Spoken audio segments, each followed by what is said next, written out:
Chances are that you've ever walked away from a conversation feeling like you lost control without even realizing it.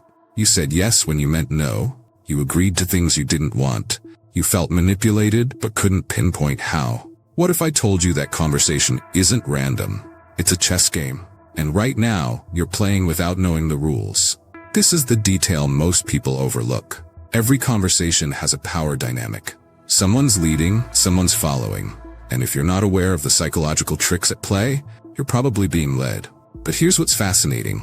Ancient Stoics understood conversational control thousands of years before modern psychology proved them right. They knew that mastering dialogue has nothing to do with manipulation or striving to be in control, and everything to do with self-possession and clarity. In this video, we'll explore 5 psychology tricks to control conversation that combine ancient wisdom with cutting-edge behavioral psychology. These aren't dark psychology tactics for manipulation. They're ethical persuasion techniques for protecting your boundaries and leading discussions with confidence. Let's get into the video together, beginning with the most powerful weapon in any conversation, one that most people completely ignore. Rule 1. The strategic silence. Using silence strategically is the most underrated conversational control technique you'll ever learn. Marcus Aurelius wrote, "The best revenge is not to be like your enemy." This means that when others fill every gap with noise, your silence becomes power. Put simply, the person most comfortable with silence controls the pace of talk.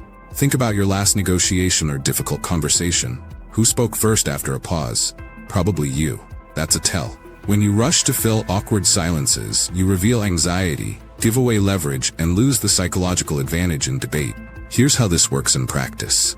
Someone makes an unreasonable request at work. Instead of immediately defending yourself, pause. Let the silence sit for 3 seconds or 5 seconds. Watch them squirm. Watch them backtrack or justify or reduce their demand. Silence isn't absence, it's presence. It's one of the most effective mind tricks in dialogue because it forces the other person to confront their own thoughts without your interference. Master this, and you've mastered half of conversational control. 2. The strategic echo. This conversational hypnosis technique is so simple, it feels like cheating. Repeat the last 3 words someone says as a question. Robert Cialdini, the psychologist who decoded persuasion principles, discovered that mirroring creates unconscious rapport. That, in essence, signifies that when you echo someone's words, their brain registers you as aligned with them. Imagine someone says, "I'm frustrated with this project's timeline." You respond, "The project's timeline?" They'll naturally expand, giving you more information and feeling heard simultaneously. This psychological trick works because it's non-threatening.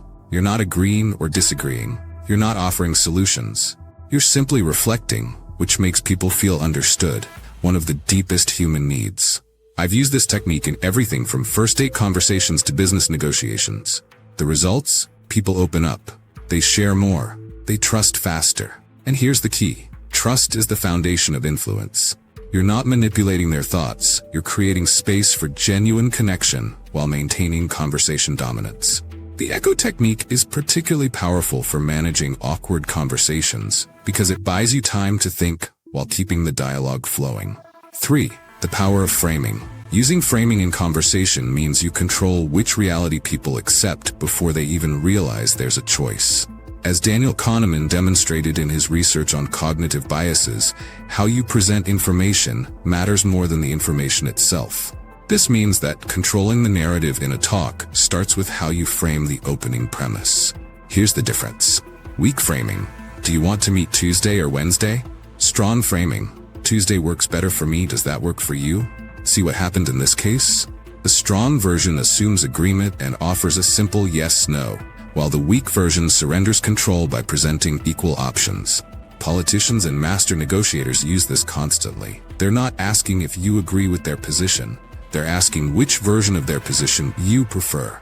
That's conversational control at its finest. Before I proceed, count yourself as an exception for making it this far. Most people will never learn these advanced communication skills because they're uncomfortable acknowledging that every conversation involves influence. Apply this to your life.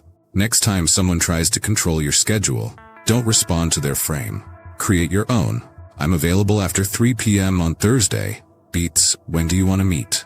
every single time. Before, the strategic question. Questions don't request information, they direct attention. This is one of the most powerful psychological triggers in speech. Socrates understood this 25 centuries ago. He didn't lecture, he asked questions that led people to discover truths themselves. Carl Jung later explained why this works. The meeting of two personalities is like the contact of two chemical substances. If there is any reaction, both are transformed. This means that when you ask the right questions, you're not just gathering information, you're transforming the conversation itself. You're making yourself memorable in a talk because people remember how they felt, and discovering their own insights feels empowering. Here's the technique you can apply from today. Instead of stating your position directly, ask questions that lead there. Someone claims your idea won't work? Don't defend. Ask, what specific outcome concerns you most? Now they're explaining themselves while you gather intel and maintain frame control. This approach works in social psychology because it reverses the power dynamic without creating resistance. You're not pushing, you're pulling. You're not demanding agreement, you're inviting exploration. The result? Covert influence that feels collaborative rather than combative. Understanding behavioral psychology means recognizing that people are more committed to conclusions they reach themselves than to ones that are handed to them. 5. The deliberate pace. Controlling the pace of talk might be the most subtle yet powerful of all these conversational control techniques. Thich Nhat Hanh teaches that the present moment is the only moment available to us, and it is the door to all moments. Put simply, when you control your pacing, you control the energy of the entire interaction. Fast talkers signal anxiety. Slow talkers signal confidence. But here's the real trick. Varying your pace strategically creates and releases tension, keeping people engaged and following your lead. Want someone to really hear something important? Slow down. Pause between sentences. Lower your voice slightly. Their nervous system will match yours, creating what psychologists call behavioral synchrony. You've just used a nonverbal communication trick that operates below conscious awareness. Need to deflect or redirect? Speed up slightly and shift topics before they process what you're doing. This isn't manipulation. It's managing the flow of conversation with intention rather than reacting randomly to whatever comes your way. Confidence tricks in speaking often come down to pacing. Rushed speech communicates uncertainty. Measured speech communicates mastery. This single adjustment will give you more conversational dominance than almost any verbal technique. Conclusion. Yeah, there they are. The 5 psychology tricks to help you remain in control of situations. Epictetus taught us, first learn the meaning of what you say, and then speak. These conversational control techniques aren't about dominating others. They're about self-possession and showing up to every dialogue with awareness instead of reacting unconsciously to whatever dynamics others create. So in the comments below, share which psychological trick resonated most with you. Have you ever noticed someone using these techniques on you? How did it feel? Let's learn from each other's experiences as we grow together. If this video shifted how you think about conversations, hit that subscribe button and ring the notification bell so YouTube notifies you each time we release a new video. We're building a community of people who understand that influence isn't about manipulation. It's about mastery. Thank you for watching. See you in the next video.